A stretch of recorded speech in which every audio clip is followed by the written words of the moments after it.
Hello সবাইকে, কাল যে ডান্স ভিডিওটা পোস্ট করেছিলাম আজ তার বিহাইন্ড দ্য সিন তোমাদের সাথে শেয়ার করছি। এই প্রচণ্ড গরমের মধ্যে এই বৃষ্টিটার খুবই দরকার ছিল, বিশেষ করে দরকার ছিল আমার, কারণ আমি কবে থেকে ভেবেছি একটা ডান্স পোস্ট করব, ডান্স শ্যুট করব। যবে থেকে গানটা শুনেছি তবে থেকেই ভাবছি ডান্সটা আমি করব, কিন্তু তার জন্য দরকার ছিল বৃষ্টির। তাই আজ যখন সুযোগটা পেয়েছি তাই সুযোগটাকে তো হাতছাড়া করা যাবে না।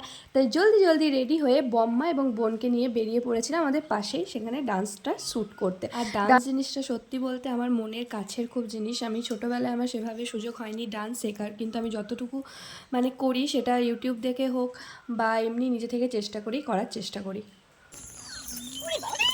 কি ওটা ঠিক হয়েছে।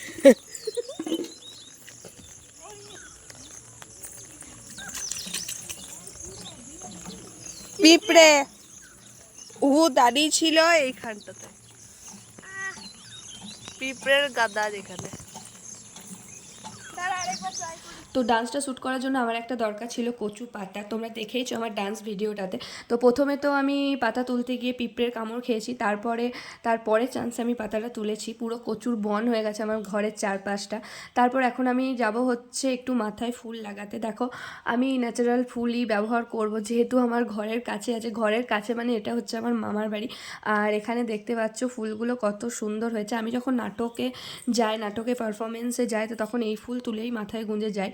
তো বাড়িতেই যখন আছে তখন কেনার কি দরকার বলো। তো ভিডিওটা তোমাদের কেমন লেগেছে সেটা আমাকে অবশ্যই কমেন্টে জানিও। আর নতুন ভিডিও আমি মাঝে মাঝে আনার চেষ্টা করব, যেহেতু ডান্স আমার খুব প্রিয় জিনিস, তাই আমি চেষ্টা করি মাঝে মধ্যে একটু ডান্স করার। আমি বৃষ্টিতে না ভিজে, নিজের ঘামে ভিজে আমি একেবারে চান করে গেছি। এখন আমি অপেক্ষা করছি আবার জোরে জলটা কখন হবে। তো তোমাদের ভিডিওটা যদি ভালো লাগে অবশ্যই লাইক করবে, কমেন্ট করবে।